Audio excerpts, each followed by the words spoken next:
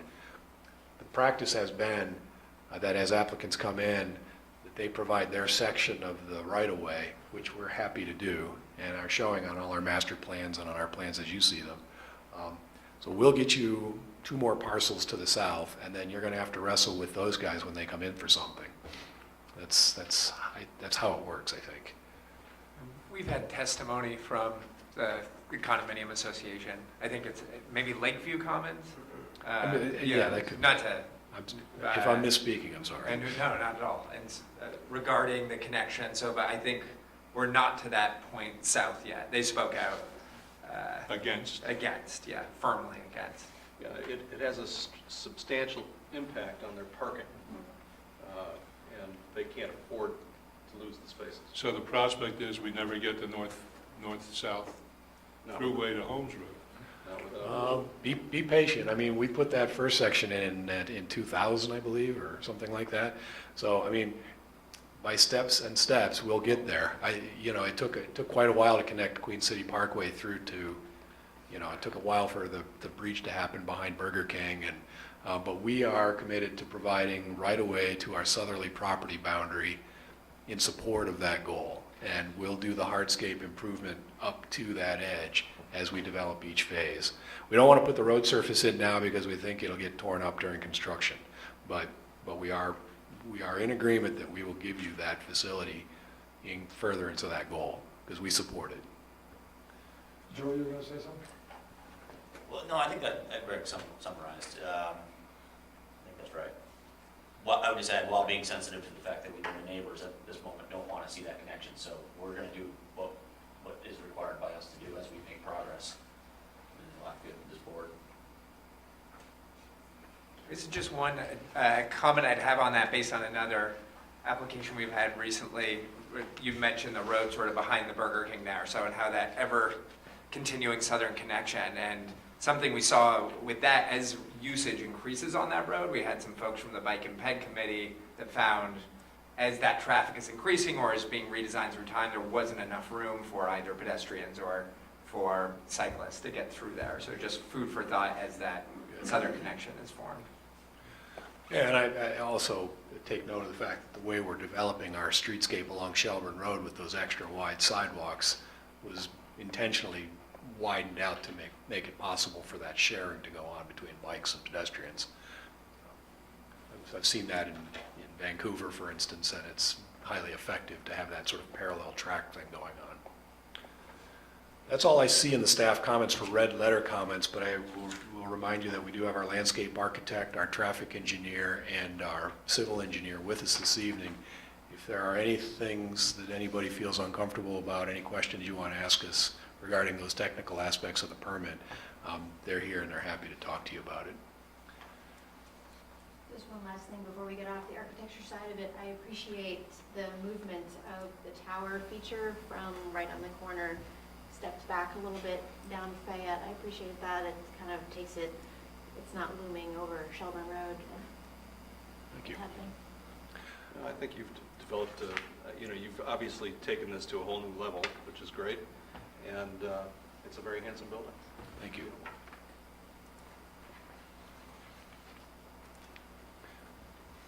Other comments or questions from the board? Comments, questions from the public? Hearing, please, identify yourself. Tom Easton from the Holmes Road neighborhood. My question deals with the traffic and the connecting road that you're all talking about. So the question I have, and the neighbors have, at what point will we know how that connecting road is going to interface with Holmes Road? And is that going to be at the fire station? And if so, what's going to control the access to Holmes Road? A good number of the neighbors in the Holmes Road neighborhood thus far, with the minimal traffic that enters Holmes Road at this point in time, have experienced potential accidents where we've been almost T-boned by traffic coming out from that connecting road that currently exists. So we would like to just kind of keep track of what's going on with the proposed connecting road, and when that is going to be taken under advisement, we would like to know exactly how you plan to feed traffic into Holmes Road. Okay, at this point, every indication is that there will be no connection because the folks in the condo association, as John said, cannot afford to lose the parking, and they already feel that there's dangerous, people whizzing by cars that are parked as cars that are trying to back out of the parking spaces.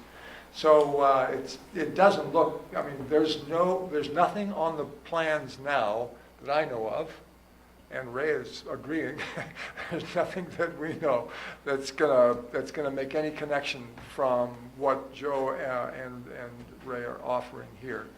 Greg are offering here, I apologize. I believe we also had testimony from Bill Shearer saying that he didn't want them coming across his property. Exactly, So, right. Yeah, I so think there's you've got several. 2 out of 2s to the Yeah, south. 2 out of 2 don't want it to happen, so it would have to be something like to the east. Somebody would have to decide that it's worth building a whole new road to the east of the fire station and those properties, And if that happens, there will be a butter announcement, there'll be all kinds of fireworks. You'll be able to see the signs. So is it reasonable to say that I can go back to the neighborhood and report to them that at this point in time, it does not look like that connecting road is going to be placed where it was originally intended to? I think during the original discussions on this, they were talking about a connecting road coming in there. Yeah, not going to happen. So, okay, thank you very much. Thank you. Other comments, questions from the public? Hearing none. I'll entertain a motion to close. Move that we close continued final plat application SD 1712 Maryland Larkin. Second. Been moved and seconded to close this application. All in favor, say aye. Aye. Opposed? Thank you very much. Thank you for your time and your patience. It's been a long haul. Yeah, thank you very much.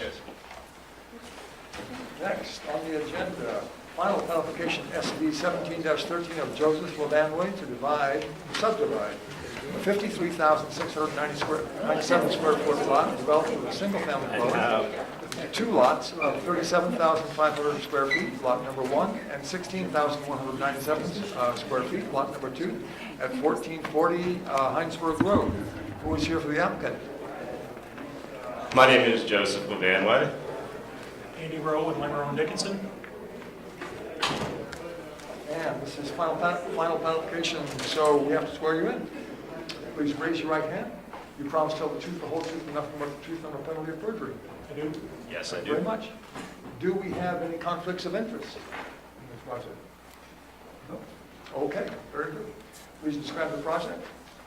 The project is a single-family subdivision. You can see on the diagram the lot that we're proposing.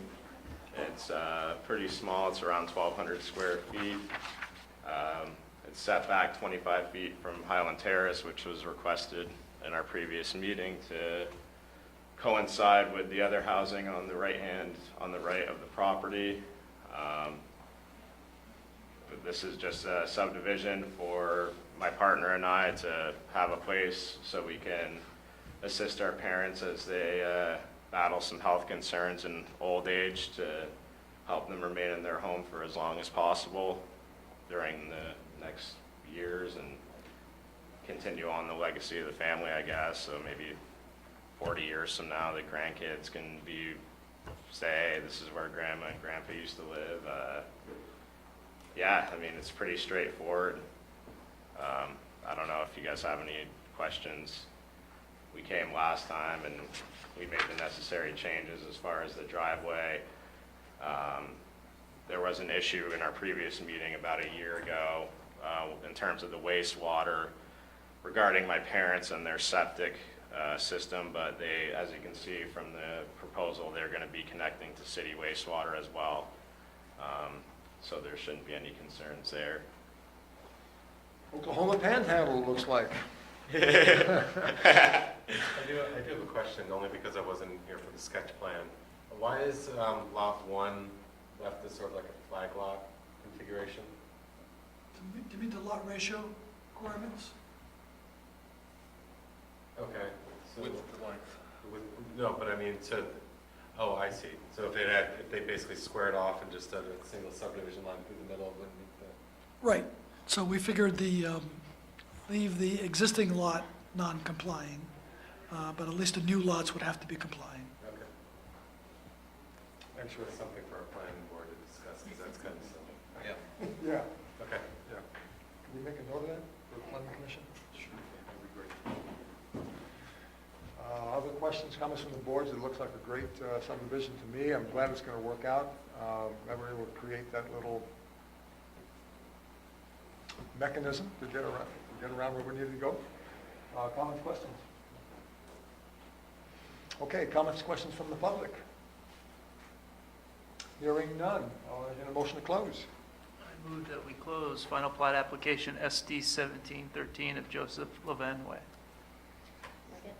Been moved and seconded, we close this application. All in favor, say aye. Aye. Opposed? Thank you very much. Hey, it was good chatting with you guys. Thank you. Good to talk with you. Nice to meet you as well. Good luck. I know. Next up, item number 8, final plat application SD 17-14 of the Snyder Group Incorporated for a planned unit development on 26.15 acres, developed with two single-family dwellings. The project consists of raising one single-family dwelling, constructing 18 single-family dwellings, constructing three unit multifamily dwellings, and constructing 10 two-family dwellings at 1302, 1340, and 1350 Spear Street. Who is here for the applicant? Andy Rowe with Limmer and Dickinson. Chris Snyder with Snyder Homes. And so this is the first time we've seen finals, so I got to swear them in. Please raise your right hand. You promise to tell the truth, the whole truth, and nothing but the truth on the penalty of perjury? I do. Thank you very much. Please walk us through where we are. Obviously, we are here for a final plat application of the proposed Spear Meadows neighborhood. And this is a neighborhood that we've been before the board a number of times to review. There have been some minor modifications as noted in the staff notes from the preliminary plat based upon the conditions that were requested by the DRB. And in general, we have not changed the number of residential units, but they've been more technical changes, and some other items have come up both from staff and other departments. Certainly more than willing to give a general overview of the project if the board feels that it's necessary to do that at this point. Does the board feel that? I don't feel it's necessary to do that. I prefer that we jump into the comments in red. I agree. Okay, thank you. Let's go. Comment number 1. So I'll let Andy speak with regards to the traffic study. Traffic study was submitted with the preliminary plat application. There was some discussion about it at preliminary. Comments were submitted by Justin Rabideau, not taking any issue. We did add the southbound left turn lane into the project. There was some discussion about whether or not the board wanted a third party to review the traffic study or not. At this point, I guess we'd like to have that question answered by the board. And if so, proceed. If not, hopefully we can close that issue. But I can answer any questions on the traffic study, or attempt to answer any questions on the traffic study anyway. I'm generally familiar with it, but. So the southbound turn lane, what we're sort of circling up here, and so the main road, Spear Street's basically going to go in slightly into the project to allow for that southbound turn lane to be configured? Correct. The west side of the pavement stays as is, and the widening takes place on the project side.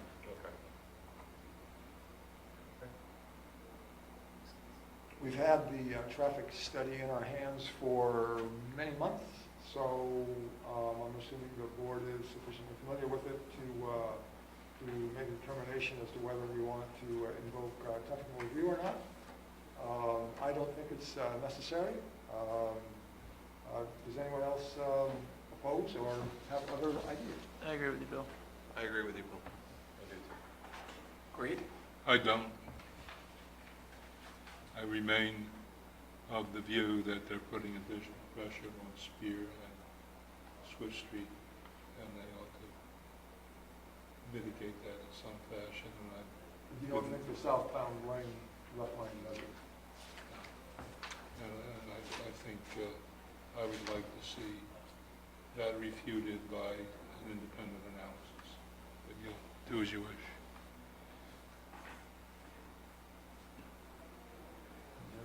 I'm good with what we have. Okay. Thank you very much for the comments. Comment number 2. So just before we go, Ray, we've got home design guidelines is in red. The preliminary plat decision included a condition. Probably an error. Okay, all right. So we go on to item number 2. Sidewalk modification.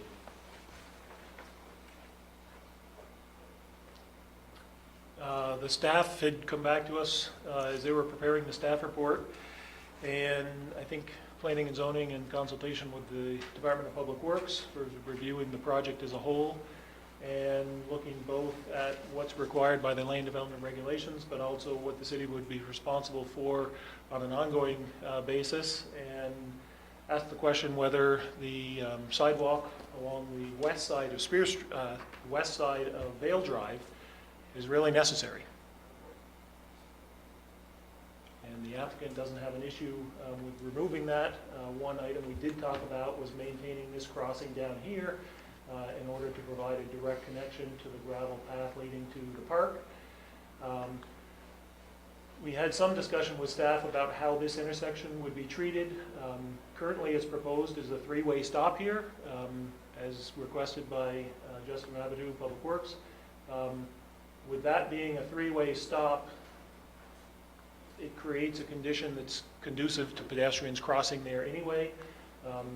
Having a crosswalk here without any type of, receiving facility isn't appropriate. Having simply a ramp there with nothing to connect it to is awkward, probably at best. Having a ramp with no connection, again, given the three-way stop here, we would propose not having any crosswalk here on Spear Meadow Road, obviously maintaining the one on Vale Drive to connect the bike path with the sidewalk and the bike path on the east side.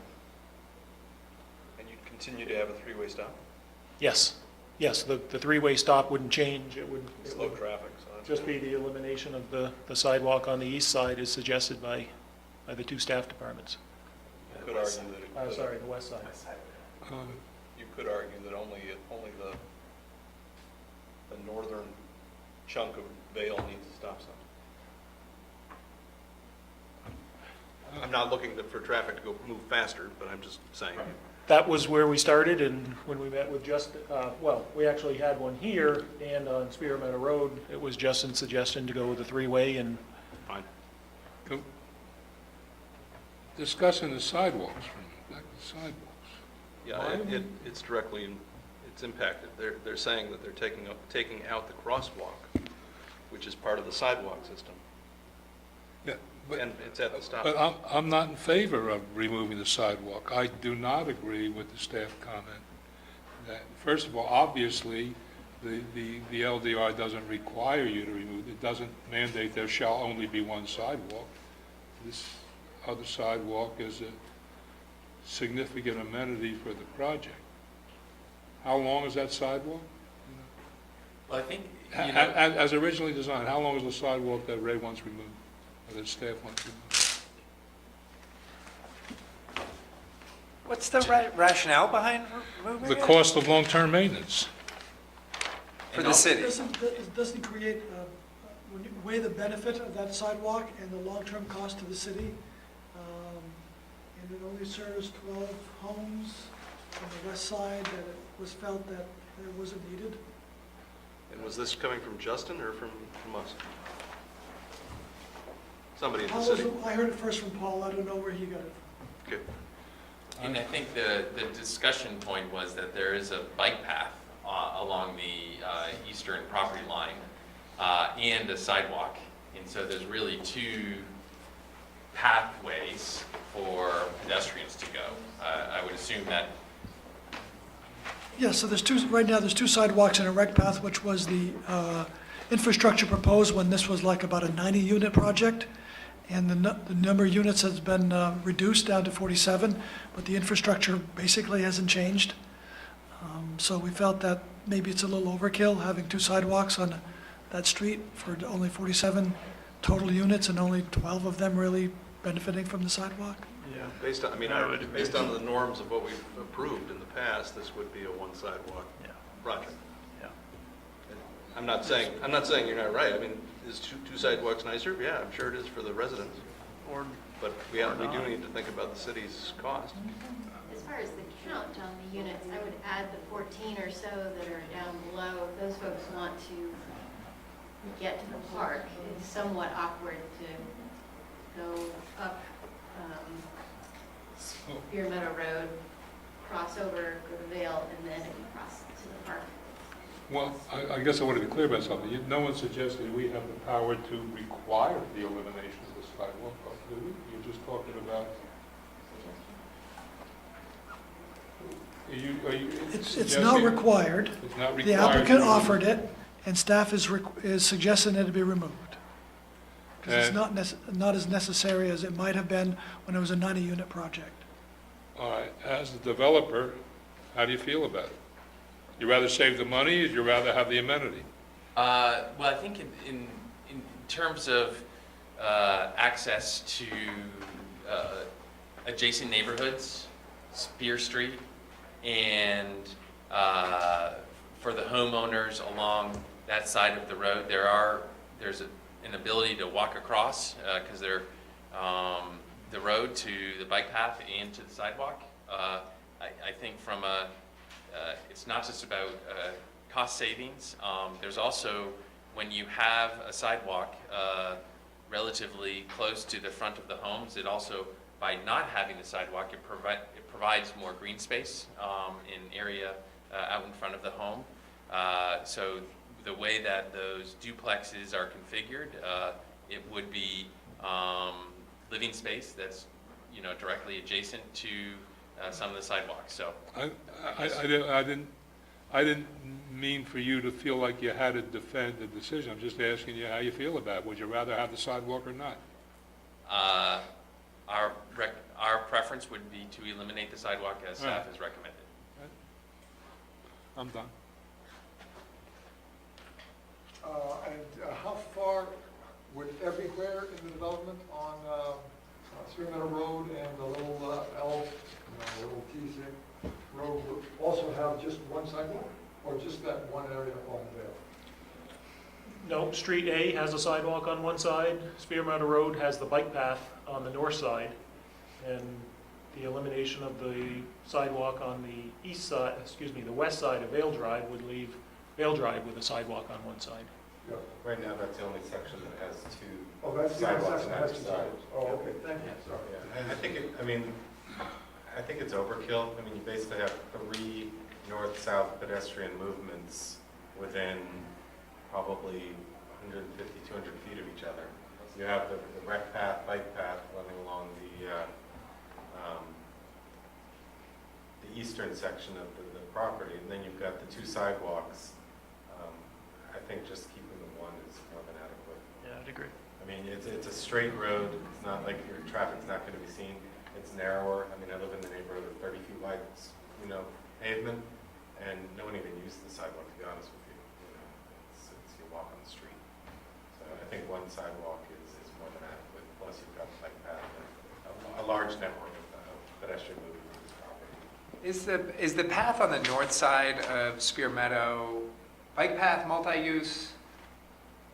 Or is there no real distinction, or I'm just pointing information? It's a 10-foot wide paved path. Okay. Works for me. So it's multi-use, I guess. You still have the 400-foot dead-end street in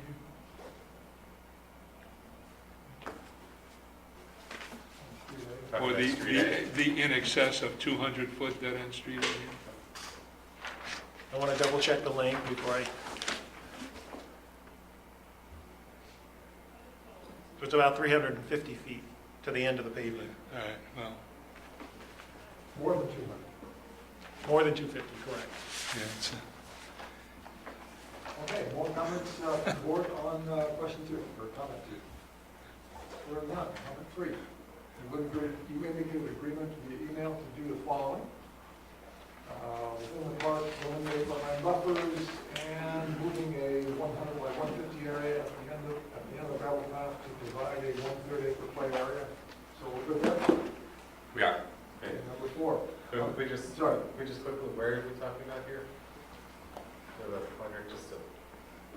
Staff had suggested that the edge of the wetland buffer here be marked in some way. Okay. And then I think their other thought was just to get something in here that was maintained initially, and we offered 100 by 150 area, just something to, that was initially maintained could be expanded if the city chose to do so, but it would at least be a place where people could go and play if they chose to. I'm in agreement with that, but I have a question. What is is the future park public open space, is that just going to be deeded to the city and the city will eventually do something? Or not. Or we're not? Okay, so you're basically going to create some sort of structured, cleared, maintained play area for public use, and then the city hopefully does something in the future there, but it's not going to be part of this project or structure. Correct. Okay, all right. Okay, number 4, the 8-foot gravel path, widened to 10 feet. Our preference is obviously to have a 6-foot wide boardwalk across the proposed wetlands. So this is in the same area that we were just looking at. And so that mowers can go over it. And the 6-foot wide bridge is sufficient typically to mow an area. If the city determines that they want to do something different with the property in the long term or at any point, that depending upon how it gets used or decided to create a real park or do something, then there would have to be substantial changes in terms of connection to that area. And it would need to be permitted as such at that time. So our preference is to leave it at 6-foot wide path for access for mowers. So my preference is to have it 10 feet. Other board comments?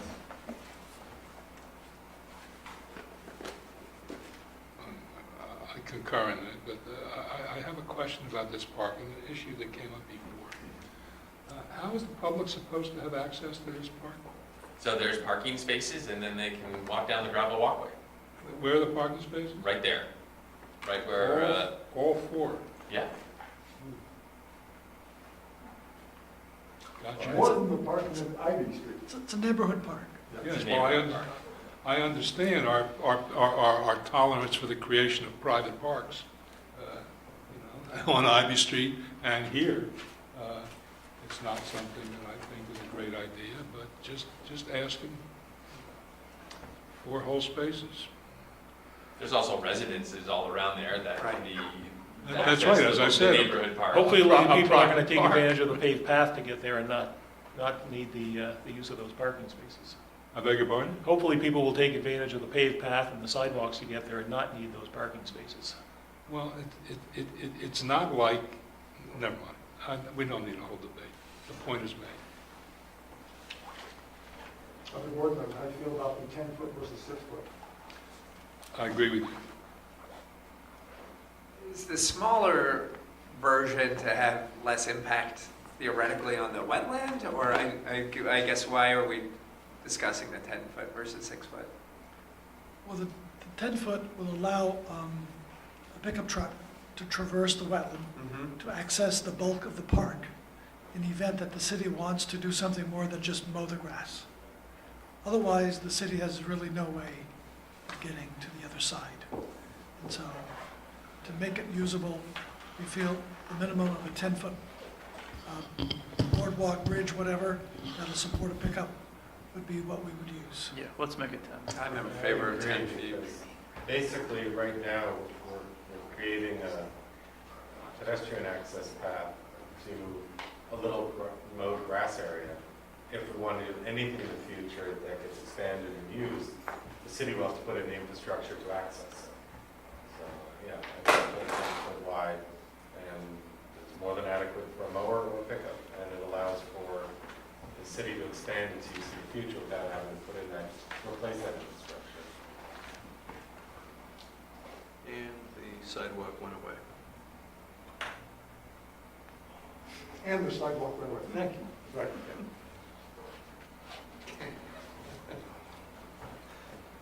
Other Point comments? taken. Point taken, right. Other comments? Okay, number 5.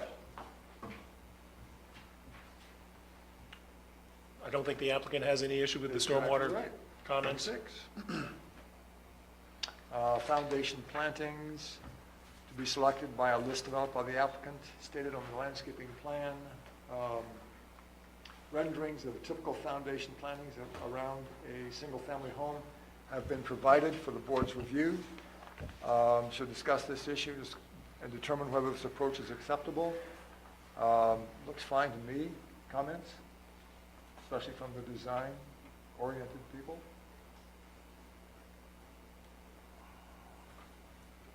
It's fine. Great. Number 7. Oh, that's it? That's it. Okay.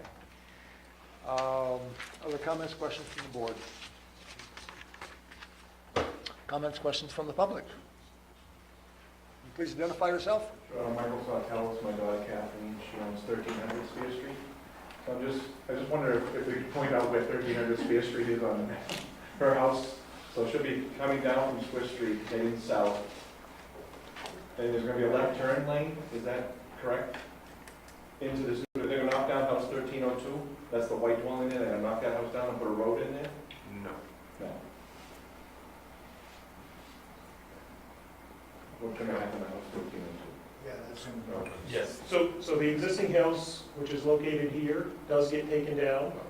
This is the existing driveway into 1350. Okay, I'm more concerned about 1302, closer to 1300. Kathleen owns 1300. So I'm just wondering about the White House, I think it's 1302, is that going to be demolished? Yes. Correct, Is it going to put a road in there? Is there going to be a left turn there? South of there, So further south? just further south of there. Okay, so what happens to that area there when the house is demolished, and what happens to that area? That becomes yard, and grass, Is this going to be a green space? grass. Yard from, so it'll be a dwelling that'll be built? It'll be facing, it's a duplex unit, but it has elevations that face both Spear Street and Spear Meadows Road. And so that it will look like it faces Spear Street. And that area in front will become grass area. And then just north of there is a proposed stormwater facility that is, will be maintained and cared for and will be green. Because it's quite wet there, Kathleen butts up to this way, and it's quite wet in that area there. I'm just concerned that if something does change, there's water pitch towards Kathleen's house as opposed to being rectified, or just concerned about the water in that area. So that stormwater pond drains to the east, continuing to the drainage way that separates where the houses sit with the agricultural fields on the other side. Yes. So Okay. that stormwater pond would pick up runoff coming from those homes here along Spear Meadow Road as well as Spear Meadow Road, and then flow to the east to that drainage way. And then the dwelling that's going to abut Kathleen's property, is that basically be in the same location as the existing house, or will it be a little further south? It's a little further south and further set off of Spear Street a bit. Okay, one more recess back and a Yes. little further south. Yes. And that'll be this is the elevation of the proposed house along Spear Street, or the duplex. That's actually a duplex. It looks like a house, but it is a duplex. And when made this start? When made this start, this project? What made this? When made it start? When did the begin date? Oh, when will, don't know. Before? Yeah. Okay. So how far down the street is the intersection, I'm sorry? The left off of Spear Street heading south, how far down from 1300 is that? Well, from Swift Street, how far down from Swift Street?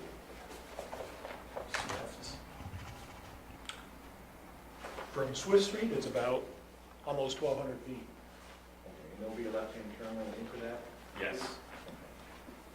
And that may start where does that two-lane become a three-lane, if you will? So there's northbound, southbound, and there'll be a left-hand turn lane. Where will that turn lane start? So here's the footprint of the existing house.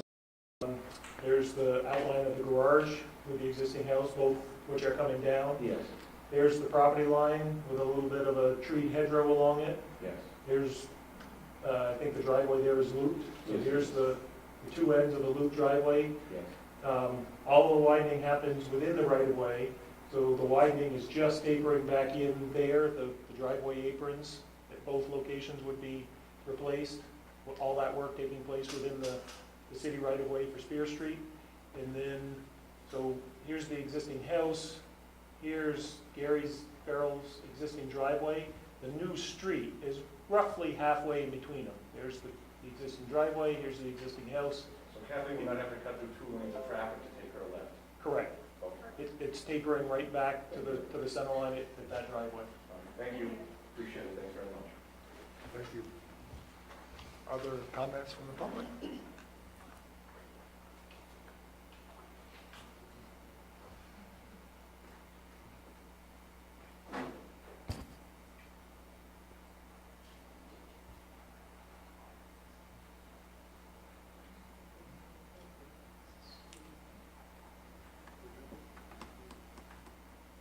Yep, well, whoever likes to go first. Yeah, Chris Bowman. Chris Bowman? I live on Vale Street. Does this ever go and attach to Swift? Looks like it just ends there. Right. That's right. And It that's, does just end there. yeah, so Yeah. the property that's after that, towards Swift, is that part of the development, or is it? No, it's UVM property, if I understand correctly. And UVM sent a representative here asking that an easement on their property not be used for water. Is it water? Correct. So we have removed it anyway, so we're not, I mean, the applicant is not using that property, right? The applicant has since reached an agreement with UVM to construct the water line across that property, but it would only be the water line. The road ends at the property line between this project and the UVM property. The only thing that would cross the UVM property to Swift Street is the water line connection. Okay. So the bike path just ends? Right, I mean, the reason that Vale Drive is extended to this point is that ultimately the official city map and the comprehensive plan both anticipate the extension of Vale Drive all the way to Swift Street, but it would happen as those parcels are developed. Since this project only owns until that UVM property at the northerly boundary line, that's where the road will end at this point. Yes, sir. Michael Stallings, I bought the development to the east. And I just have a couple of quick questions about the rec path. I've in the past expressed my frustration that the path looks more like a tunnel because it butts so closely all of those homes on the one side and the woods on the other. But I expressed concern previously about the fact that some of the large trees would require that that path be moved a little bit to the west. And Chris, I appreciate, I think that where you have it placed here is precisely where we need to go. My concern is if you can move just a little bit to the right there, a little bit to the south, that's it. The last single unit before the 3 triplexes on the eastern border comes about 20 feet from the rec path. And I just wanted to make sure that the board is aware of the proximity. I would ask as well whether the rec path committee has anything to say about this. I mean, do they know that this is the final layout, and do they have anything to say about it? You guys have Preliminary plans, the board directed us to go and meet with the Recreation Path Committee, and we did. So the Rec Path Committee has seen these plans? Okay. Yeah. Thank you for your comment, though. Good point. Other comments from the public? I have to say we've appreciated the politeness with which the owners group and the lawyer has expressed their comments. So I appreciate that. Civility is always a good thing. I have, again, my chronic comment about single-family houses. You propose to sell them as individual lots? So there are single-family homes on a footprint lot. Okey doke. Just wanted to confirm that was your intention. And we have a meeting, we have proposed a meeting with the planning commission to discuss that issue so that we can rectify what appears to be inconsistency in the regulations with regard to footprint lots. That will affect Frank's vote on this, but will not affect, at least as far as I know, will not affect the votes of the other board members. Other comments from the public or from the board? Hearing none, I will entertain a motion to close. I move that we close final plat application. Yeah, please. Daniel Seth, Murphy Sullivan Cronk, attorney for the Scollins, Louise Clay, the Gilberts, the Skiffs, and Pinnacle and Spear HOA. I just had a question about the notation on page 3 of the staff memo concerning fire department review. There's a sentence there that says the preliminary plat decision included a condition that the final plat plans be reviewed by the fire department. The fire department has not yet reviewed the plans and provided comments. Is that still the case? So there's one comment that I'd like to say, that we have reviewed the plans with the fire department, but they have not provided comments in time. In light of that, and we, as the board knows, we don't have to go over it again, our client group has a very serious concern about Street A, dead-end street longer than 200 feet. We believe that at least part of the policy behind that rule is the fire safety and so forth. I think it's imperative that the fire department have a chance to actually comment on this before the board closes the evidence. I don't believe the fire department had any issues with the preliminary plat. I mean, maybe the applicant who's met with the fire chief can remember. So we did meet with the fire chief on April 12th prior, because there was a condition of the preliminary plat approval to meet with the fire chief prior to submitting the final plat application. So on April 12th, Chris and I both met with Terry Francis to review the plans. We looked both at the end of Street A and also at the very northerly end of Vale Drive. He was fine with Street A. If you look at the gravel drive leading to the stormwater pond, he wanted us to widen that out so that if an emergency vehicle did need to come to the far end of Vale Drive, they could utilize the driveway for Unit 1 and that stormwater pond driveway in order to turn around. And you'll notice if you look at the more detailed plans, the gate around that stormwater pond is in here so that it can accommodate an emergency vehicle pulling in at the beginning. So that was his, I believe, his only comment regarding the review of the plans. So it feels to me as though we need an actual statement from the fire chief that this is, that supports what the applicant is representing. I don't think so. I don't think we need a statement. I think we would have heard from the fire chief if he had a problem with it. So I'm fine. Moving ahead. Mr. Seth, do you have a view on the legality of the footprint lots? No. Okay. The rest of the board, how do you feel about whether we need a statement from the fire chief? I don't think we need a statement. I think there's been enough changes from preliminary to final, and even up to Yeah, I think it's covered in preliminary as well. They've incorporated the changes that were suggested. no issue. No issue? Okay. Right? So let's hope we'll do it. Other comments from the public or board? So I have a question on where Vale ends right now in the cul-de-sac. Yep. What's going to be done there? The road will be, the cul-de-sac goes away? Correct. The cul-de-sac goes away. The new street will be constructed through the center of the cul-de-sac with the bike path beginning on the east side, the driveway here being extended, and then it tapers down as you come to the wetland crossing here. And all that area just gets re-landscaped, or trees, things like that? Correct. Shrubs, or is it just? Correct. The pavement that's part of that teardrop cul-de-sac now will be removed along with the curb, and it'll be returned to grass along either side of the street. And how are you going to take care of the grade from the end of that cul-de-sac down through the current low area there? Is it all filled in? There's a fair amount of fill material at the end of the cul-de-sac.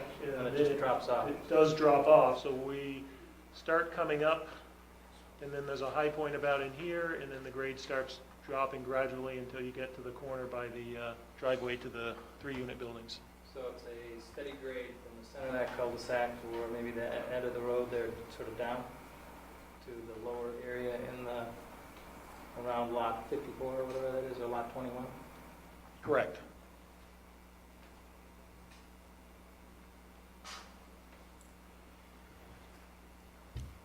Yes, sir. Mr. Fowler. I was hoping maybe we could get some more clarification on the traffic study. I'm looking at page 2 of the traffic study on project-generated trips, and there's a table 1 there concerning weekday trip generation. And maybe the applicant or his consultant can shed a little more light on this. But the way it looks to me, there are only going to be 26 exits out of this project during the AM peak hour. Is that correct? That's correct, based upon the Institute of Traffic Engineers trip generation manual for single-family homes. And the single-family homes generally has a slightly higher trip generation rate than a duplex or a residential PUD land use category would. There would be, during the AM peak hour, there'd be 26 exiting and 9 entering for a total AM peak hour of 35 vehicle trip ends. I mean, 26 exits during the AM peak hour. You've got 48 units here. How many people are going to be living in this project total, do you estimate? Area, I mean, our best guess would just be utilizing the census data for households in South Burlington, which I'm betting is probably about 2.4. But again, that's an average, and there may be more and there may be less. So roughly, what, 110 or so? 48 times 2.4, give or take. Okay. 100 to 115, 120, somewhere in there. I mean, is 26 exits realistic for that many people? It seems awfully low to me. And then what about the fact that you're going to have people coming through Vale Drive as a sort of a cut-through, and then exiting out onto Spear Street there? Does that figure of 26 take that into account as well? That table that you're looking at is the weekday trip generation for the project. If you read deeper into the traffic study, Roger Dickinson, who prepared the traffic study, did take into account that you may get some people exiting Pinnacle at Spear using Vale Drive to the north, but you may also get some people that are in this neighborhood that are taking Vale Drive to the south, to Nolan Farm, and over to Dorset Street. So, you know, there's sort of a give and take. You may get people in the existing neighborhood coming north on Vale Drive. You may have some of the people in this project headed south on Vale Drive and exiting not necessarily to Spear Street, but taking Nolan Farm Road over to Dorset Street. And I'm just picturing cars coming out of this project and trying to make a left turn going south on Spear Street and blocking traffic going north. It's going to be bad. I don't think these numbers are realistic, and I would just encourage the board to consider getting an independent study. I mean, this traffic study was done by the applicant's expert. I agree with that statement. I think it's appropriate for the board to ask for a technical study. But now you've already expressed your view on that, but it's certainly open to reconsideration in light of Mr. Sepp's comments. So these trip ends are generated by the trip generation manual, Institute of Transportation Engineers, right? Correct. Which is the not only for the city of South Burlington in determining trip ends, and I believe Ray uses that for determining the traffic impact fee as well, but it's widely used throughout the country, not just Vermont and the Northeast, for estimating vehicle trip ends, both in terms of average daily traffic in AM and PM peak hours, based upon a wide variety land uses. And granted, the data that goes into those studies varies by the land use. Single-family homes, single-family subdivisions is not one of those where it's lacking the number of studies. The land development regulations require that traffic estimations come from the IT trip generation manual. So this traffic study has come from that, and so based on that, are there any changes from our previous poll of board members as to whether we need a technical review of the traffic study? No. No. No. Let me try one more argument, which is that to say it, quote, comes from that assumes that if you say, well, I've applied the manual, it must be correct. I would think that one of the points of technical review would be to review the application of the principles of the manual to the specifics of the situation. I'm not competent to do that, but I would think if we retain somebody, that would be part of their brief to say, well, you know, the reviewer, yeah, he purports to have used the manual, but he, for example, made an error in this respect or that respect.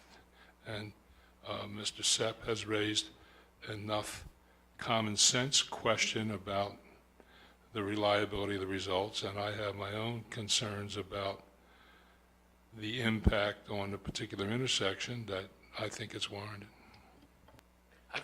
One comment I'd like to make is the applicant is, you know, we did provide this traffic study at preliminary and have had many months, the board has had many months and the opportunity to request that review and, you know, to request that at the final preliminary or final plat application when it was if it was warranted, it should have been done at the preliminary.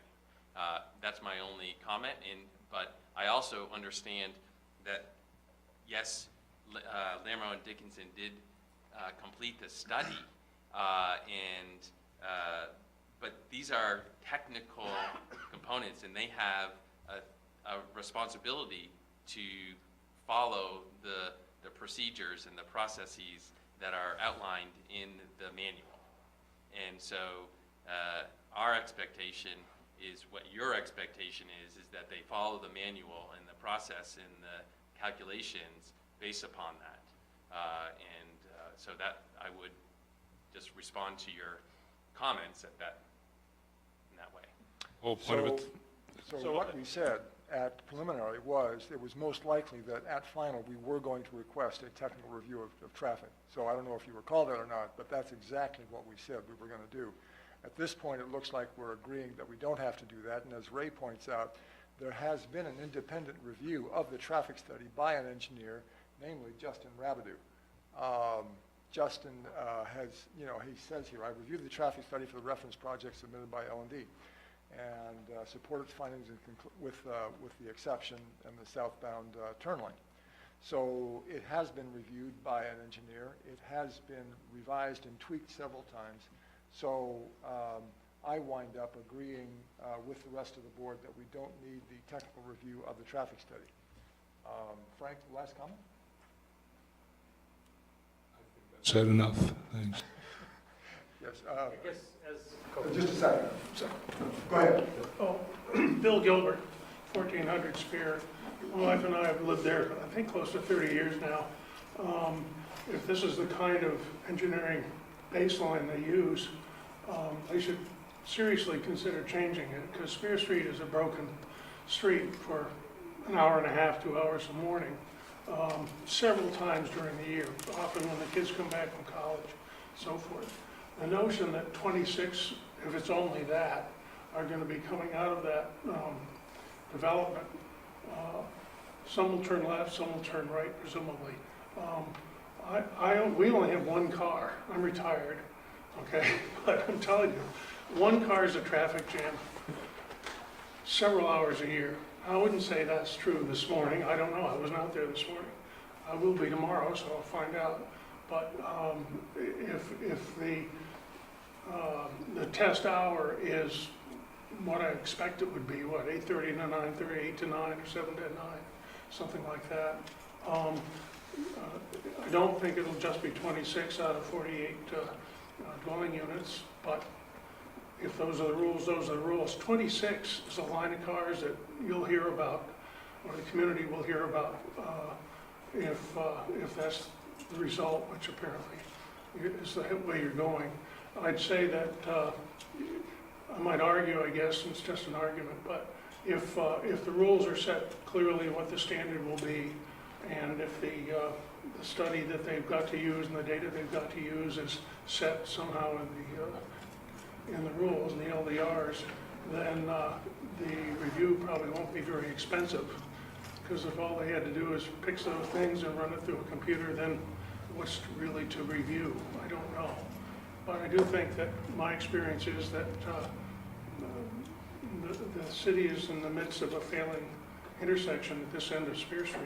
And, you know, come and join me any morning about 7 and we'll see whether we can get out. Yeah, so Thank you for your consideration. Yeah, thank you for the comment. It's 26 per hour, so it isn't like they all bunch up at 8. No, I understand. Yeah. It's not like they all bunch up at 8:30. They may sometimes. More comments from the public? Yes, go ahead, sorry. So I'm a fairly new resident, so what he said is right. It's bad there and it should be fixed.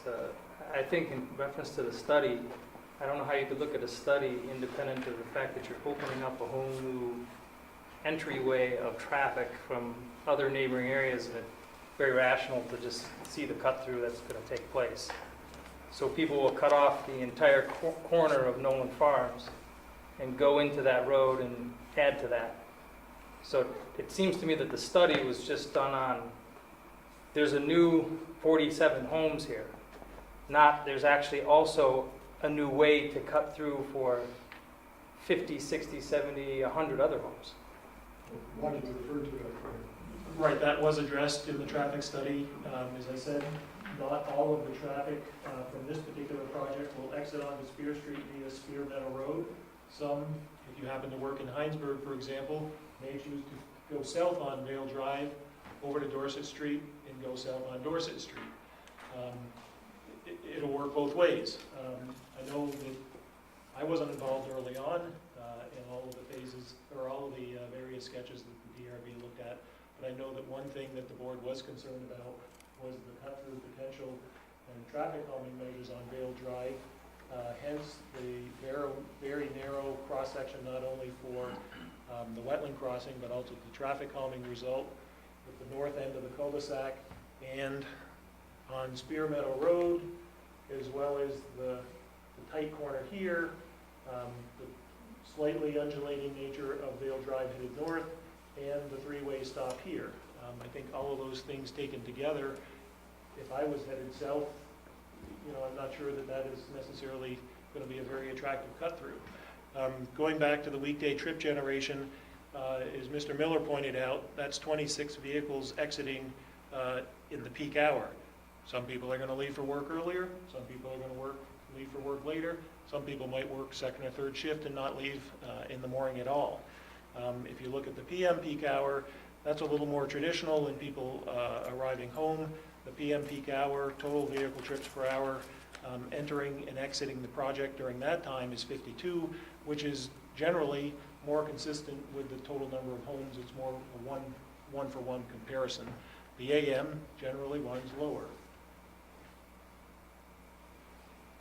And the original, I know that, Frank, you've had a concern about the intersection. Many people have a concern about the intersection of Spear and Swift. The original traffic study has on page 5 a table 3 that looks at the intersection capacity analyses. And it does show that Spear and Swift is a D level of service, and it remains a D level of service on a couple of the turn maneuvers.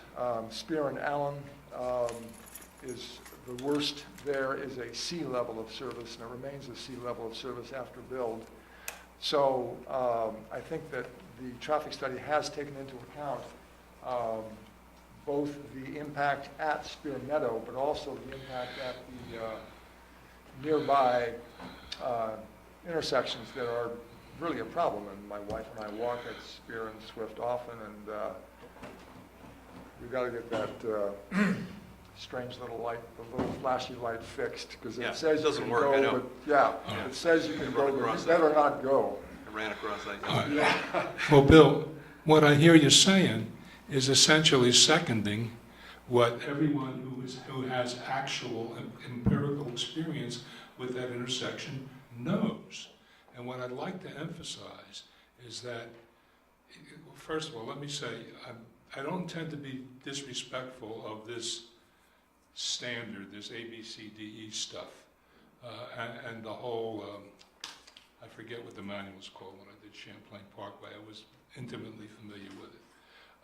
The whole scheme of traffic analysis, it's not a simple matter. I don't pretend that it is. You have to have some standards, some kind of guidelines, and it's good to have a generally agreed upon matrix through which to look at this stuff. But the Supreme Court has said that we are far from bound by that. We can use it as a guideline, but to look at it with blinkers on as if we had no other experience and didn't understand that it was at best an approximation, to ask us to defy our common sense and our own hands-on empirical experience is just not called for. And I wouldn't do it in this case because I am burdened with the knowledge of what that intersection is like. And I'd like somebody outside the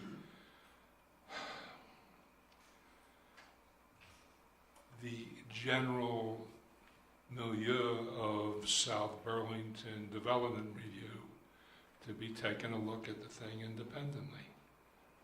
Again, I understand I'm running uphill here, but unfortunately the public is giving me fuel, and I'll use a little more time, but that's it, I promise. Well, one comment I would make to that, Frank, is you say you want someone from outside South Burlington to take a look at it, where they're just going to look at it from a pure technical numbers basis, where while we've had our Director of Public Works, our city engineer, review it, knows the condition of the city, and is intimately familiar with traffic issues. He's reviewed it and he agrees with the findings, had some tweaks, the applicant has responded to them, and I don't think anything's going to change. And I think that, on a not a personal note, but I live in the Butler Farms Oak Creek Village. There's 250 plus single-family homes, where a lot of those people, have 2, 3, 4 cars. I know there's 3 entrances and exits out of there, but I've lived there for 15 years. I've never seen more than 2 or 3 cars at any entrance, PM, AM, any time of day. I think traffic is an emotional thing that we get really stressed about adding a number of cars and thinking that all these 48 cars are going to get in their car at 8 a.m. And there was some movie where they showed everyone backing out of their cars at 8 a.m. and all leaving the neighborhood. That's just not the reality of how traffic in neighborhoods actually function these days. But the reality is 52 coming back, and let me be clear. I'm going for the technical review because it's what's available within the normal construct. If it were up to me, the board would apply its empirical judgment. I would apply my empirical judgment and impose further mitigating steps. I would ask someone who knows what they're doing to propose a specific mitigating steps to take to improve that intersection. I don't need the technical review to know that. I'm suggesting the technical review because it's the only thing available to me. That's the only device out there. And was the city engineer recommending a southbound turn lane? That helps. Well, that's what we had have happen. We had an expert review it and offer recommendations to mitigate it. I don't want to overdo it. My views are clear, and they're running uphill against everybody else's, so I know there's a limit. Right? But, I don't know, to add a comment to that, one expert review is the city engineer. I don't know their qualifications. I assume they're quite good. But there are other experts and there are other ways to manage that. that I'd be interested in knowing what they are to prevent or improve the problem. It's still a C. I mean, adding more throughput to an area that's already got a problem is not going to make it any better. I mean, that's what I kind of know. So, We have one more comment? Just again, I didn't know if there was an estimate of when the White House might be demolished. I understand there's a big traffic discussion. When might the White House be demolished? When the Any permit estimate? is pulled. When the permit is pulled, at the time of permits. And that could be, who knows when. 100 years from now. I would add that this project is subject to traffic impact fees, and for this particular project, it'll be just short of $33,000 that is contributed to the Transportation Impact Fund for the city. The city ought to spend it over there. Right, and I think you're talking about Spear and Swift, not necessarily Spear Meadows Drive. And so if it seems as though that's the area of concern, and what we're saying is this is not going to contribute negatively to that intersection. But if that intersection is improved because of some substantial change deemed necessary by the city council, then, or the city, then that certainly could be done. But this project is not going to be a reason that it doesn't negatively impact that intersection. No, the worst score that Spear and Spear Meadow has is a B after the development. As I said, I am indifferent to the letter labels, and I do think it will negatively impact. 12 Is seconds. that better? Pardon? 12 seconds, is that better? Oh, No. I've said it. Andy, my one concern is I live on the corner of Dorset and Nolan Farm, and you've now made me very concerned about my traffic.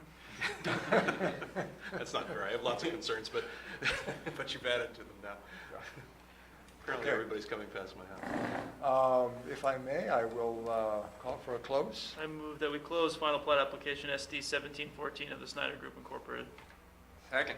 It's been moved and seconded to close this application. All in favor, say aye. Aye. Opposed? Thank you very much. Look Thank forward to seeing it. And you know where we'll see you next. And so, next on the agenda is site plan review application SP 17-34 of 1775 Shelburne Road LLC for approval to construct a 15,030 square foot retail building at 1775 Shelburne Road. Who is here for the applicant?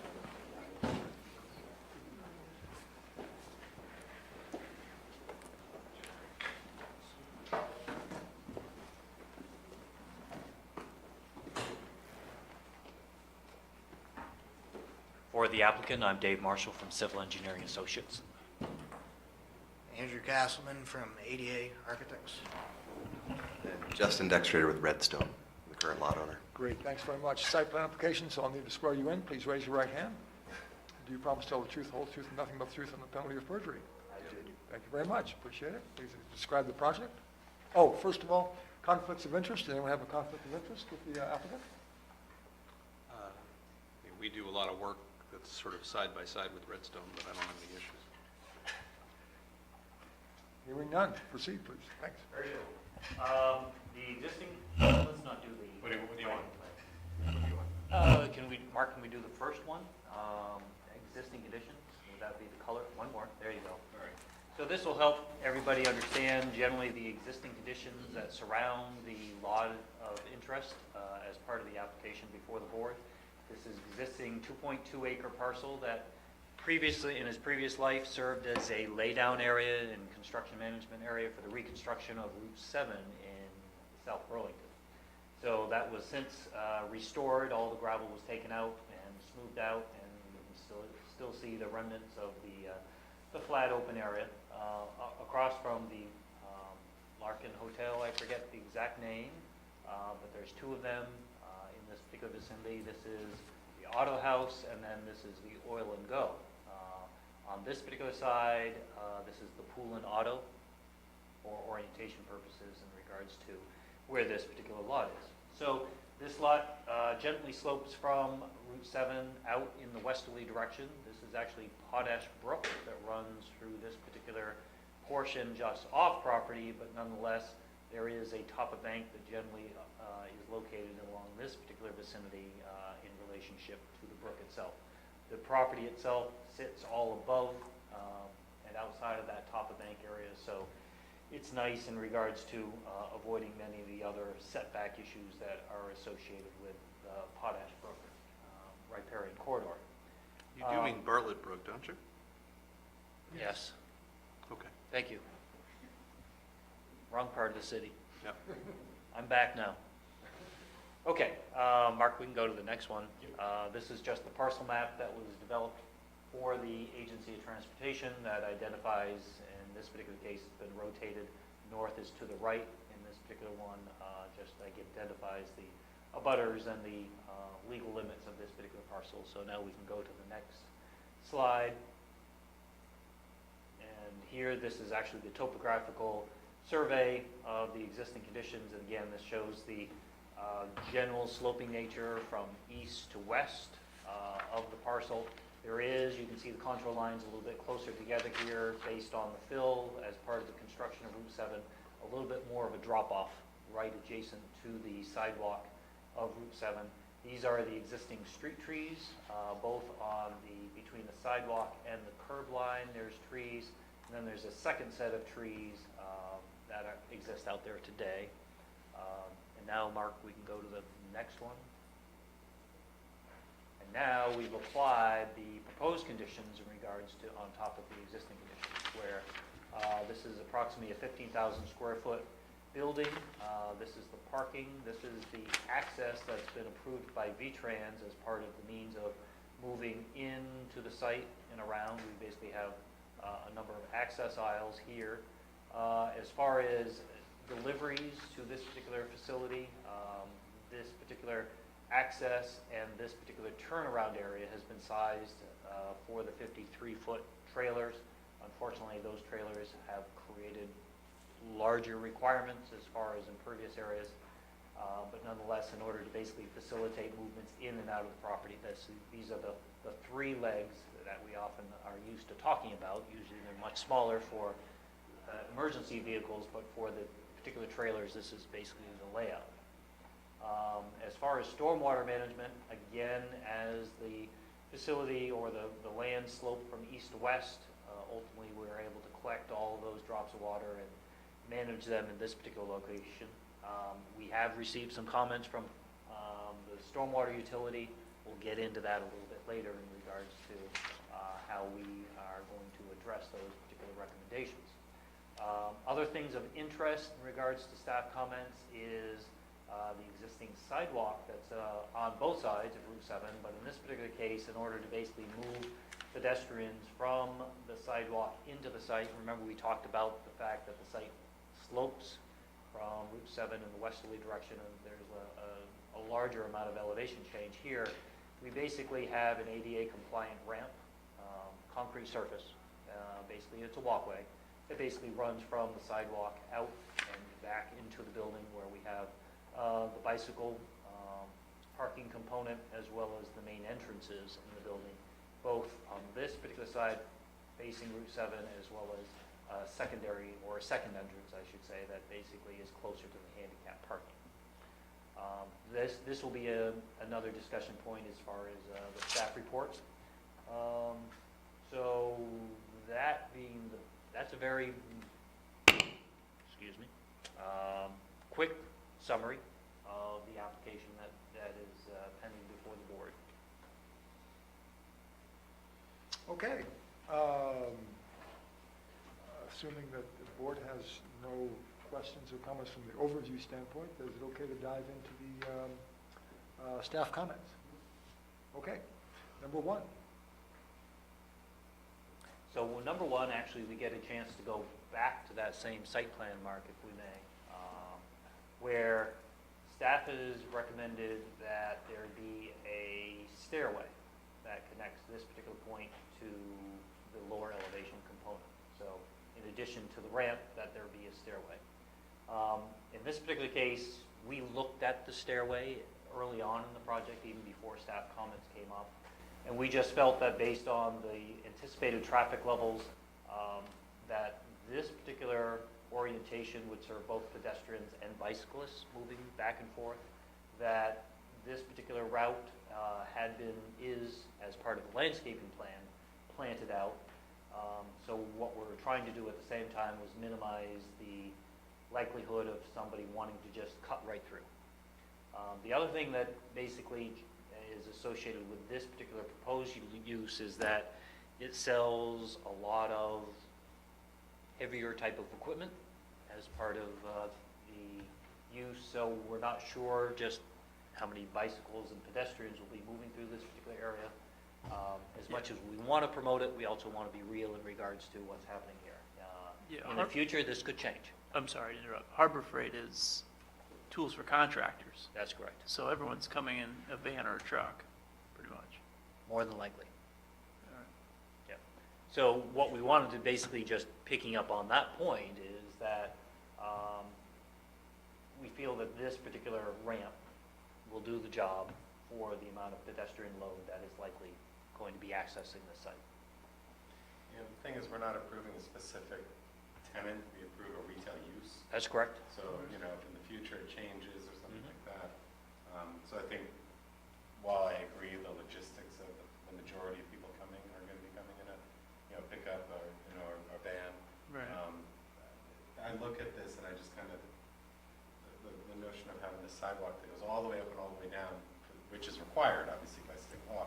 But I kind of agree with staff in terms of a stair for pedestrian access, which may or may not be used for this use, but from a site planning standpoint for the overall project, I personally feel it's a good recommendation. Oh, sorry. Everyone but the recorded audience hopefully got my comments.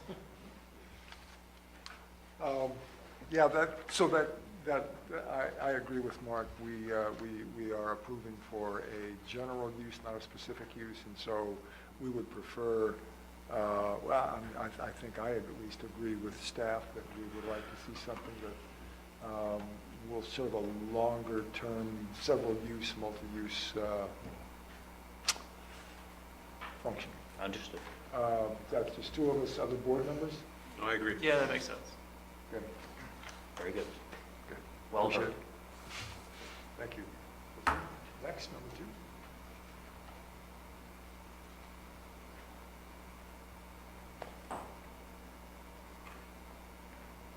Architecturally break up the long north wall. So at this point, thank you. Did we see elevation? I didn't get it. No. Elevations, okay. We found that it was in the application package to staff, but unfortunately it did not get included in your package. So this is the first time that you've had an opportunity to see this. So at this point, I'll let you manage. So the facade of interest is the one on the top, and that's the one facing to the north. So that's facing the parking lot. Correct. Okay. So this is broken up. This is in response to Ray's comment. So this was, staff recommended that there be additional work done to basically break up the mass of this particular building, and the architect did come back with this particular plan, and there's been a request to work on it further. Probably useful to have some context. The original elevation looked at having all the glazing on the north elevation. So there was a response to initial feedback from staff to move some of the glazing to the street-facing side, the east side, which you can see on the shorter elevation, second down. So it was a relocation of glazing, the stocking and the shelves of this type of a business, that wall space is at a premium. So it reflected more of a relocation of glazing than just the addition of glazing.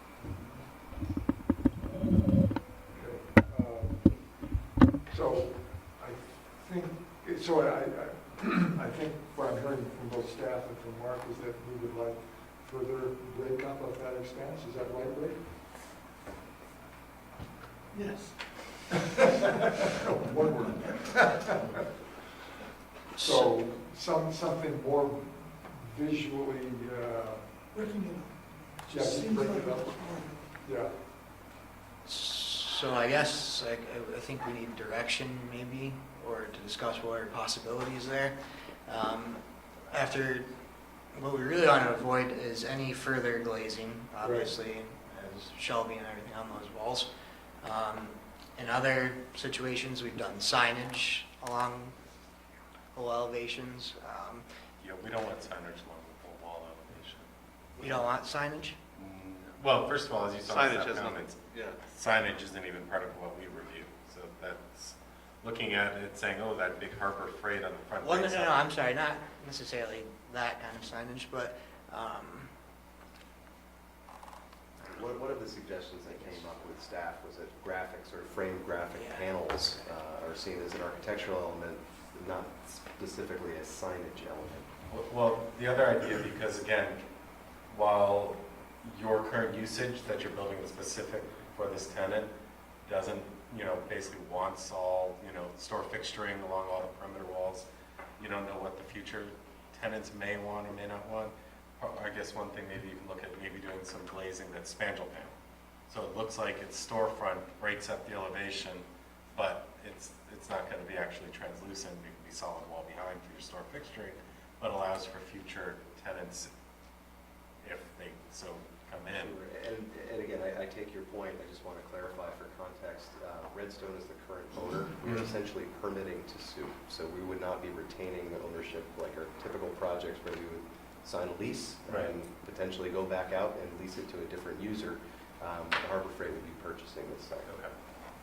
The use may change in the future from the viewpoint of the city. Yeah, nothing's forever. Right. I still think looking at some spandrel panel storefront structure would make it, have it a little more attractive and break up the elevation a little bit. It wouldn't prevent store fixturing from happening inside.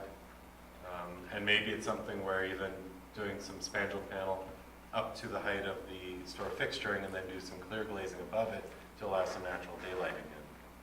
Mark, are those the big windows that we had CVS put in? Okay. Yeah, it's the same framing as. Yeah, you just put a window in, but it's not. Right, it's a solid panel rather than a clear glazing. So yeah, if you wanted to, you could just change it out to glazing in the future. Doesn't have to change the framing or anything. I would have suggested that.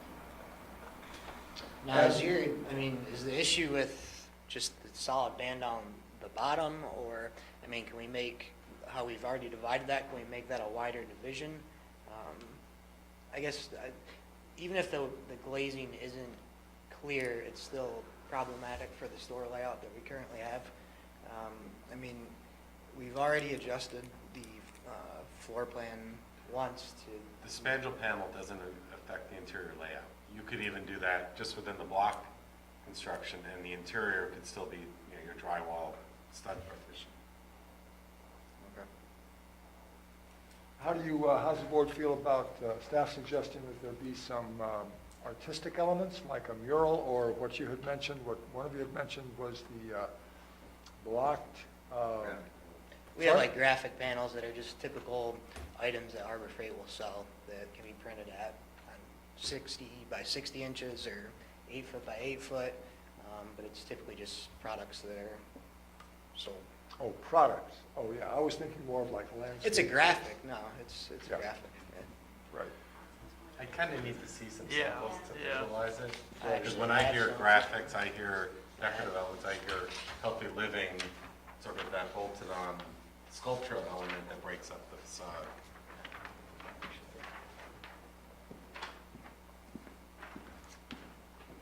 These might not exactly do it there.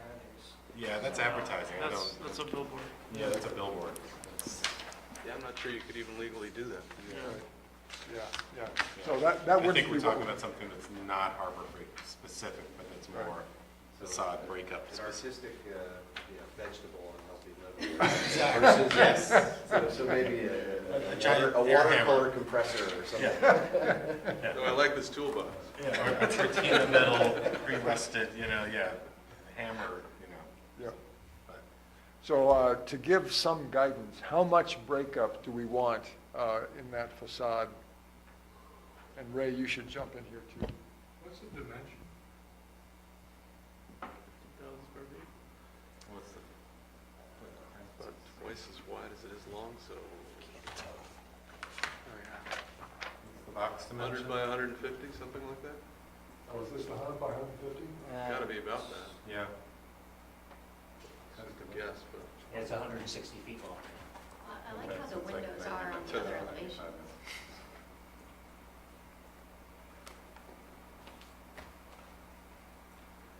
Yeah, it's a long, boring wall, but, you know, I will say that this is,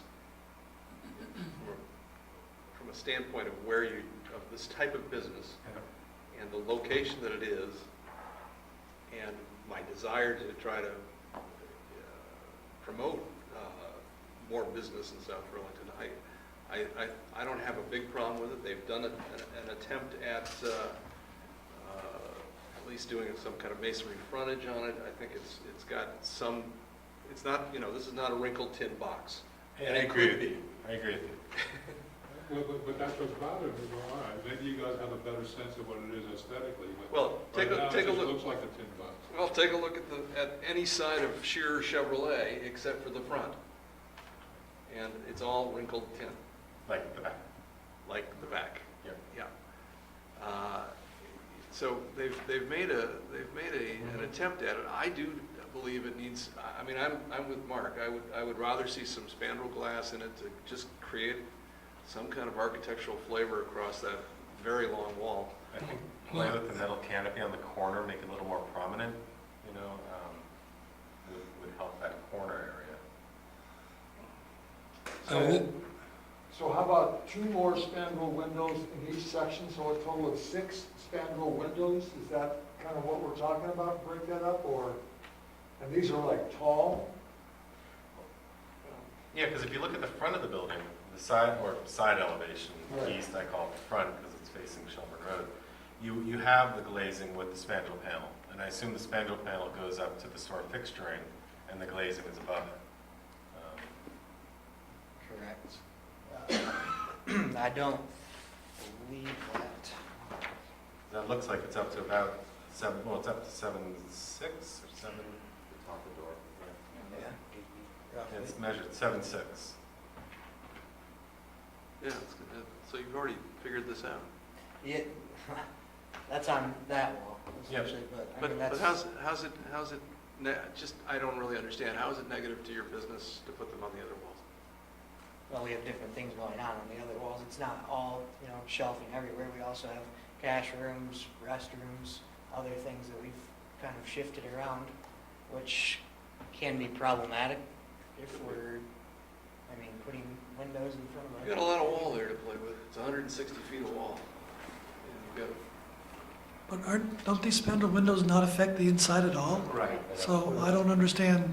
It's a hole, No, it's not. It's a, I mean, it depends on how your wall construction is, but I assume your wall we could walk construction you is down the street and show CMU you. with a gypsum backup. This is the, what, the north side of the building, is that right, that we're looking at?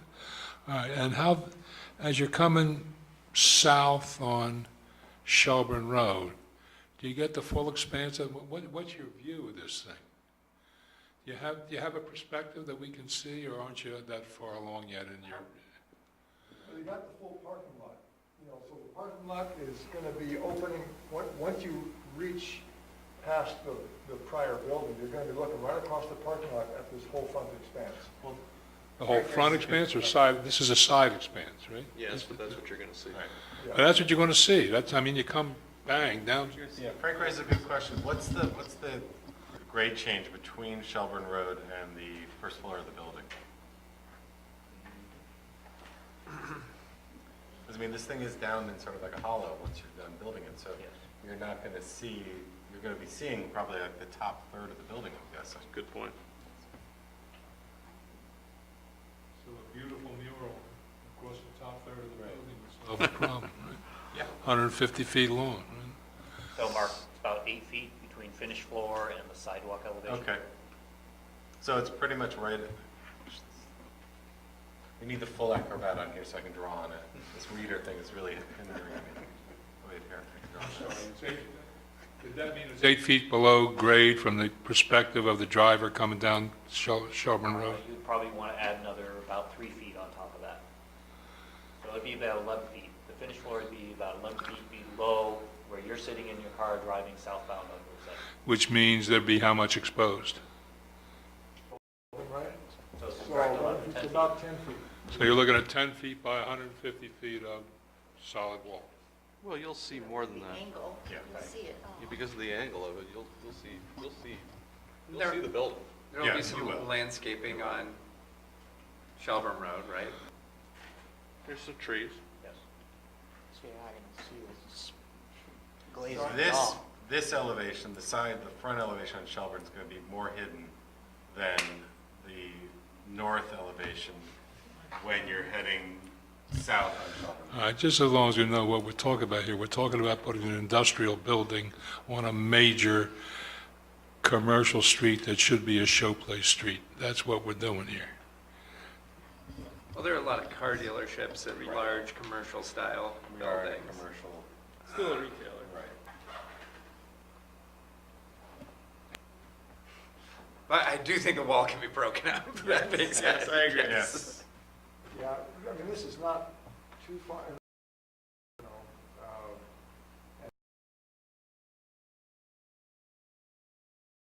good enough? Yeah, it's a better part of a mile. Yeah. Better part of the mile? All right, well, I just did, You've got Lakewood, you've got the Dodge, Shearer, Dodge, you've got a whole lot in between, Yep. right? Don't you? all Yeah, right. it's not Dodge, but whatever. Did we just get done talking?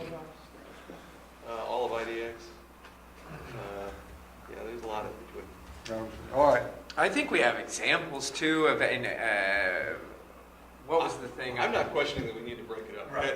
I think you've got to, you got to go back to the drawing board and. It's not an absolute on specifically spandrel glass though, just break No. up somehow, something applied. to Yeah, I just threw that elevation. out. I mean. Yeah, yeah.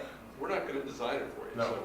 Yeah, no, I mean, from Harbor Freight's perspective, the biggest thing is that we've changed the layout a couple of times now, and Well- if we can avoid changing interior modifications, Yeah. And you would that's the have- best case scenario. Yeah. So, Spandrelglass wouldn't if have, we come up with something for that one. yeah. Mural, spandrelglass, something like that. Yep. Number three, any more comments on comment number 2? Number 3, staff recommends more landscaping screening. Perhaps to relocating the trees proposed behind the stormwater forebay. So if we can find sheet 2.3.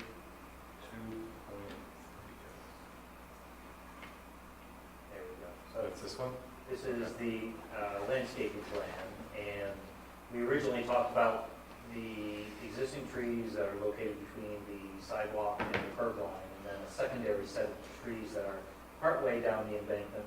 And then this particular application adds another row of trees along between the street and the proposed building.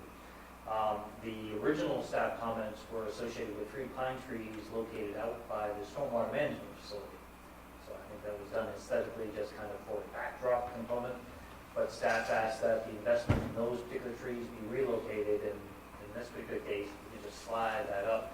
We added these along that particular northern portion of the property as screening for, again, anybody driving south on Route 7 looking back out into this vast area. So that was how that dollar value was reinvested or relocated along the north edge.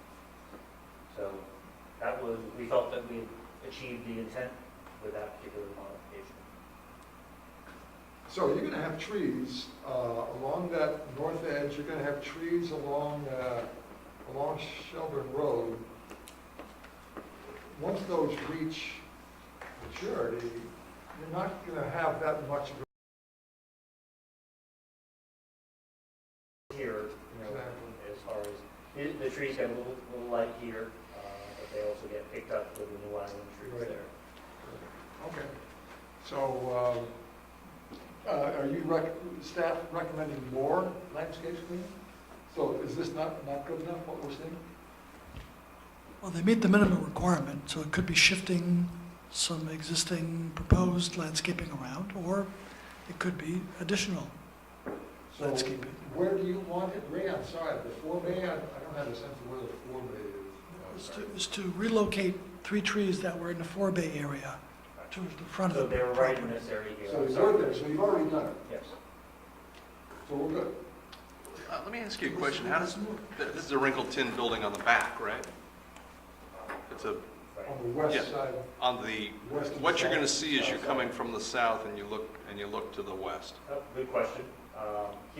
This is the existing treat area. So you remember on the very first page, we had shown where the laydown area and the openings that have been created. And that's basically what this ortho photo depicts, is that remaining open area. This is the brook and the riparian corridor and all the forested area that's on a separate parcel in this location. Yeah, and those are, So we don't, If the I get- applicant doesn't control those. except he does, right? Not personally, no. No, but they both say Catamount something on them. So Redstone owns those parcels, right? Yes. Can we get Redstone's cooperation in making sure that those trees don't go away?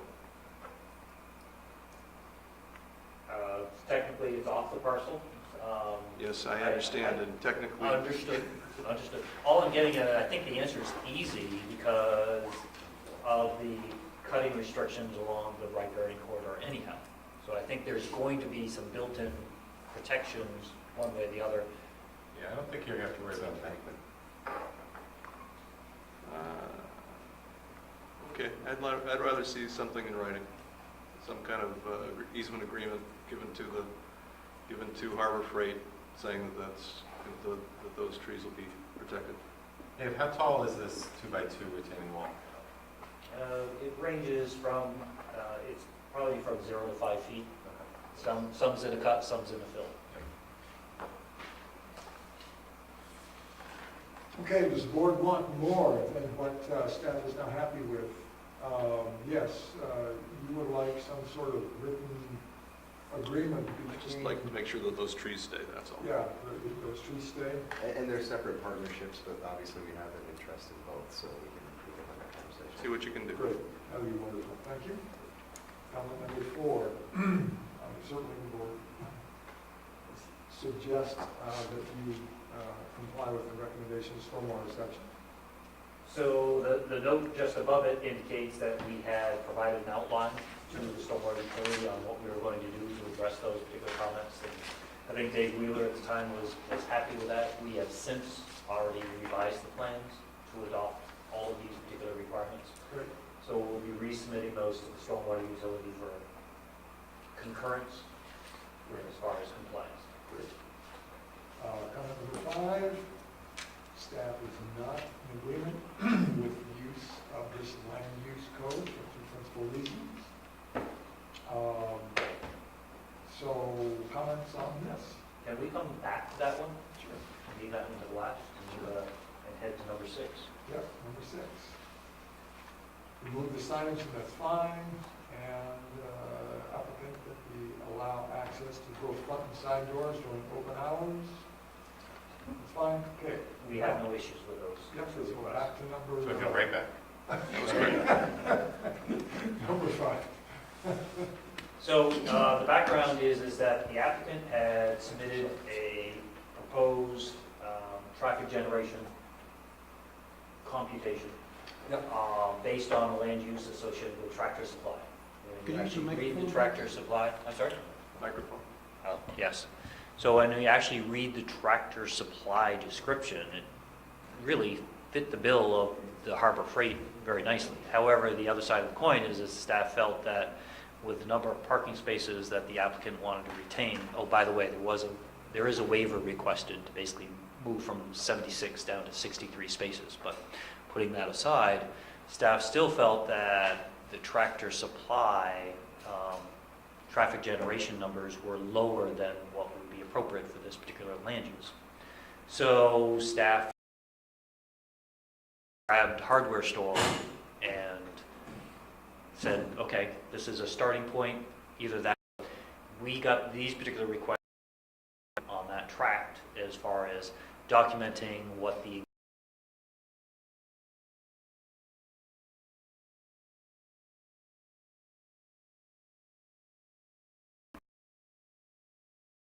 a couple of things could occur. Now we're going to talk about schedule. So we know that the board is not meeting at its regularly scheduled first Tuesday of the month, being July 4th. So the next scheduled meeting would be July 18th. So that being the background, we were hoping during that time to keep the hearing open, provide staff with the additional information, both building related as well as all the other things that we've talked about tonight. But at the same time, see if staff could prepare proposed findings of fact, so that at that meeting, or shortly thereafter, closing the hearing on the 18th, that the applicant could end up at the same place they would have otherwise if we closed the hearing now and said, we're going to make some decisions and move forward. So with the understanding that staff is short-staffed, but the fact that there's 4 weeks rather than 2 weeks, we're hoping that maybe that would be a way to basically allow everything to pull together nicely at the very end. I would not put that pressure on staff. You're not ready? Ray, you okay with it?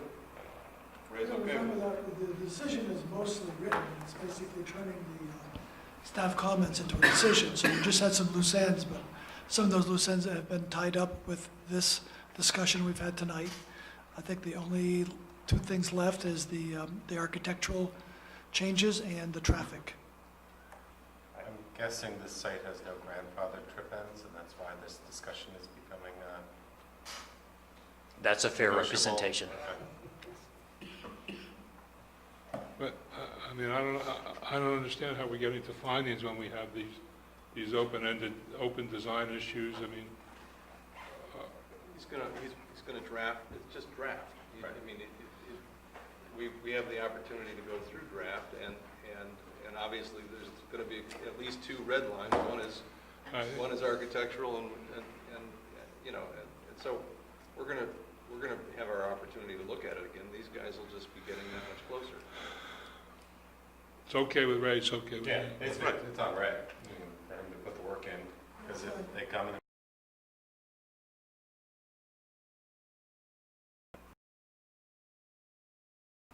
Right. Yeah, we would suggest if you could get the information to us by Friday, July 7th, that way the following Monday, which is the beginning of our packet week for the 18th, we would have that available.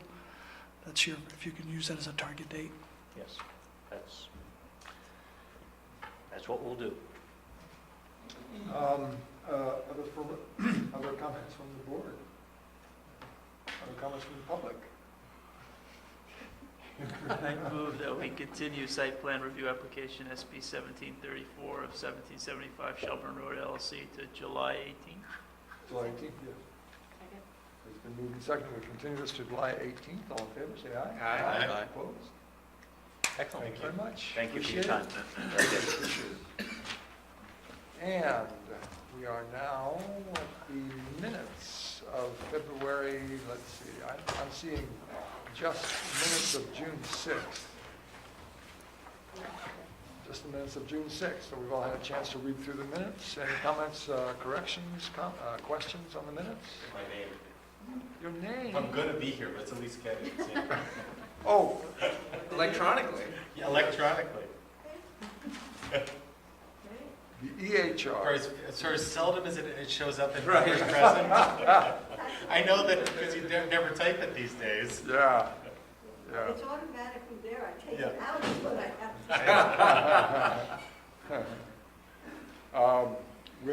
And it's spelled correctly later, though. I tried to catch the ones that were misspelled, I didn't catch them all. Yeah, on page 3, it's spelled correctly. Did I complain about something? Sue, you have not made my comments eloquent enough. All right.